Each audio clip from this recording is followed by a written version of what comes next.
factory farming. If we can't get it right at the micro level, how are we going to get it right at the macro level? We say that we support peace, and yet our diet is based in violence. It's the basic issue of integrity that I was talking about. If you don't personally want to slit animals' throats open, don't pay people to slit animals' throats open.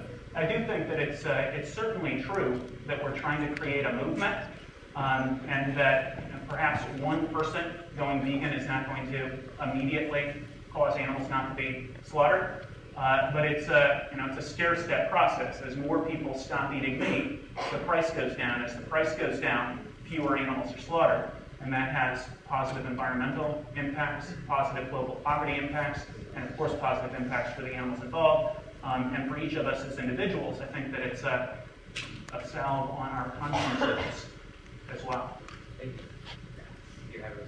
I don't have much to add. I think the issue here comes down to whether or not you think you should individually act morally, right? Even regardless of the kind of consequences that it may have within society. The whole point here is, what would you feel yourself by possibly, if you agree with the arguments that this has a lot of deleterious impacts, etc., would you yourself still feel ethical even if you had no impact to try and change that? I think that's an individual question, and I don't think we want to get into that particular area.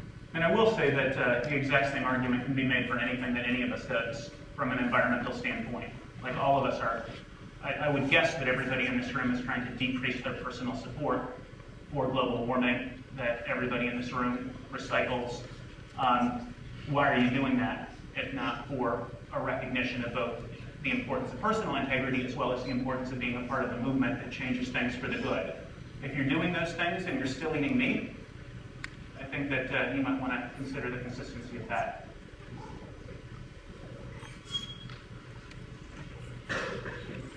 Hey. Hi, Wes. Thanks for coming. So I think you're talking to like was just mentioned, an individual's, like the morality of an individual's actions are kind of what I want to ask about.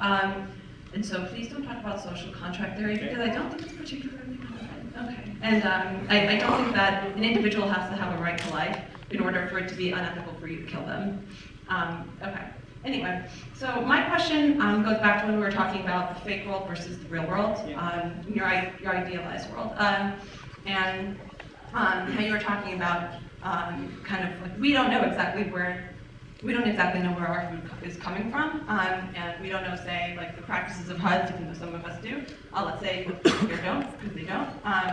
And so I'm wondering whether it's ethically relevant that people are ignorant. And the reason I ask this is because there are people in this room who do know the practices of HUDs, and there are people in this room who are vegetarian because they visited farms, factory farms, or because they saw videos of factory farms. Like not everyone has transport. But it's easily accessible, and I think probably most people in this room have heard that bad things happen without actually looking into it, whether you're vegetarian or not. And so my question to you is, like, from a philosophical standpoint, is it ethically relevant that you don't know if your ignorance affects the behavior and the suffering of others? Yes. I think it is morally significant that, I think it's not acceptable for someone to be ignorant of the way they live. Much like we say, ignorance is not an excuse for breaking the law. Just because I didn't know it was a law doesn't mean you're morally absolved. I think it's very important that people know what's going on to the best of their ability. Right? There are clearly limits on how much we can know, how much time we can devote to the particular activity, but I think we should care. We should take some sort of positive action to care one way or the other. And I think sort of apathy is sort of just kind of unacceptable. And for anybody who eats meat, I challenge you to watch the video at meatyourmeat.com. It's all standard agricultural practices. If you want to see what we discover in investigations, which is quite a bit worse, you can go to goveg.com and click on videos. But, I mean, the standard agricultural practice is mutilation without pain relief. The standard agricultural practice is all chickens are still conscious when their throats are slit open. The standard agricultural practice is animals drugged up so that they can't even walk. I mean, that's standard. Every time we go undercover, we document egregious abuse of animals. Chickens being blown up with homemade pipe bombs, chickens being ripped limb from limb, chickens being thrown at walls, pigs being skinned alive, pigs being raped with metal gate rods as the worker, laughs and brags about it. And we also have all of those videos online. We didn't put any of that into Meat Your Meat because we wanted it to be, if you eat meat, you are supporting this. And then if you go over and look in the investigations, you're probably supporting that stuff too, because every time we go undercover, that's what we document. Now, I didn't talk about the fact that Human Rights Watch calls slaughterhouse workers in the United States America's human rights crime. They say it's the worst job with the highest injury rate and the worst conditions, and they call it America's human rights crime. Those are the people who are doing the slaughtering. They're very frustrated, they're badly paid, the turnover rate is 300%, they're badly trained, and they're taking out their frustrations on these animals. And they're victims too, but that's what you're paying for if you're eating meat. Just a quick response to that. It is deplorable, the kind of conditions that are there, but they don't have to be that way. And I think that's part of the reason why I'm most interested in this issue, is because just because it's that way now does not mean it always has to be that way, nor can we have sort of take action to try and change that. This is why, like, the standard practice for making your clothes is actually deplorable. By that standard, we should also not buy clothes. All good, well. Okay, that's fair. But at the same time, we also should take action to try and raise the labor conditions in these kinds of sweatshops or poor labor conditions, right? We should try to take action to correct these problems. It doesn't necessarily mean that those problems are systemic and inherent to the system. I don't think we've proven that in today's debate. Well, I mean, they're systemic to this system, right? I mean, we have proven that thing.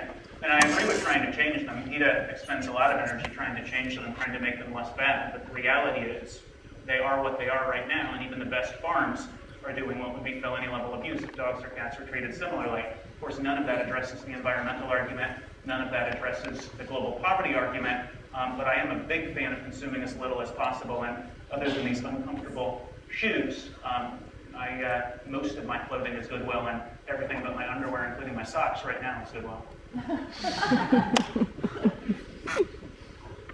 Hi, I'm Adam. I'd like to describe we've had this debate between the real world and the ideal world. We describe an ideal world scenario for you where, say, a wild, non-domesticated animal is living in its natural environment, uninterfered with by humans, and then at some stage throughout its lifetime it's rapidly killed and then that's eaten.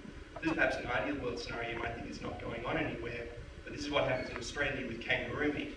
And they're living on land which is absolutely useless to farmers, not anywhere near enough rainfall. So in this circumstance, eating kangaroo meat, as far as I can see, there's no environmental impact besides the need to transport the meat toward the consumer, which would be the same to transport the grains. And certainly I don't see any contribution towards global poverty from Australians eating kangaroo meat in that manner. What argument can you make then that eating kangaroos under these circumstances is unethical, short of appealing to their undeniable cuteness?